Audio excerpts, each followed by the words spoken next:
Merlin Sports. It's that time of the week again, and our picks of the week are in.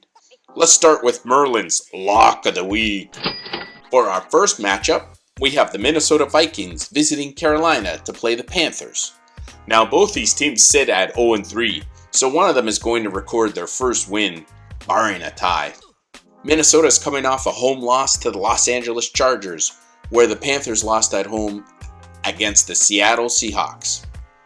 Now, Minnesota has kept their games relatively close. Quarterback Kirk Cousins has already thrown for over 1,000 yards in only 3 games, and wide receiver Justin Jefferson has over 450 yards receiving. So their passing game is operating in high gear.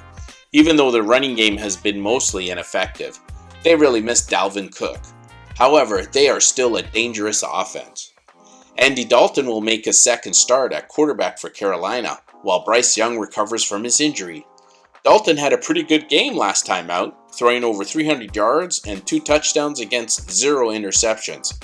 Adam Thielen was a beneficiary of Dalton's, racking up 145 yards receiving and 1 touchdown last week. But they, like Minnesota, have failed to get their running game going. So in this game, something has to give. I'm going to side with Minnesota, who should be able to finally outscore their opponent and establish both run and pass against an average Carolina defense. Now, Carolina will be able to put up points against Minnesota's defense, so I'm only going to take Minnesota as a straight-up winner and not on the point spread. Next, let's turn our attention to the dog of the week. The Tampa Bay Buccaneers take to the road and travel to New Orleans to take on the Saints. Now, the Saints are a field goal and a half favorite in this game, even though they lost last week in a fourth quarter collapse to the Green Bay Packers. And to make matters worse, they lost their starting quarterback Derek Carr. So Jameis Winston gets to start. Now, Winston can still be a good quarterback and is capable of big games. Their defense has played well thus far, but they've only faced the Titans, the Panthers, and the Packers, so they haven't really been tested yet. On the other hand, the Bucs are coming off a home beating at the hands of the Philadelphia Eagles. They were manhandled by a very physical Eagles defense, as Eagles continue to physically pound their opponents. I think getting thumped by the Eagles will serve Tampa Bay well in this matchup against the Saints, where I expect them to easily cover the 3.5 point spread, and they might even outright win this game, and as I think they could win a low-scoring affair, as these two teams haven't put up many points so far this season. Next, we have our bonus pick of the week, and this week we're going into Big D, where the New England Patriots visit the Dallas Cowboys. Now, New England picked up their first win last week against the Jets, while Dallas was embarrassed in a road loss to Arizona after being a double-digit favorite.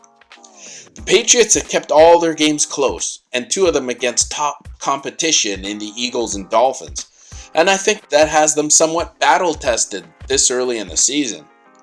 The Cowboys got a reminder of why you should never underestimate your opponent, as Arizona ran all over them and quarterback Joshua Dobbs made the Dallas defense look foolish. They could never get their offense going as Dak struggled and Dallas just didn't look good. I like the Patriots to keep this game close and even threaten to win, as Belichick will easily outcoach Mike McCarthy and the Cowboys. He always has a good game plan to make life difficult for the opposing quarterback, and should be able to throw Dak Prescott off his game. Also, the level of competition. Dallas hasn't really played anyone good. The Giants, the Jets, and the Cardinals is all that they've played.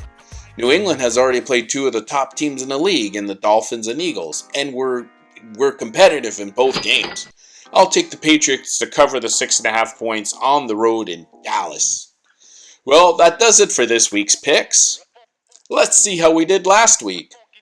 Wow, we were a perfect 3-0, and now our overall record stands at 6-3. Thanks for stopping by, and good luck to everyone this week.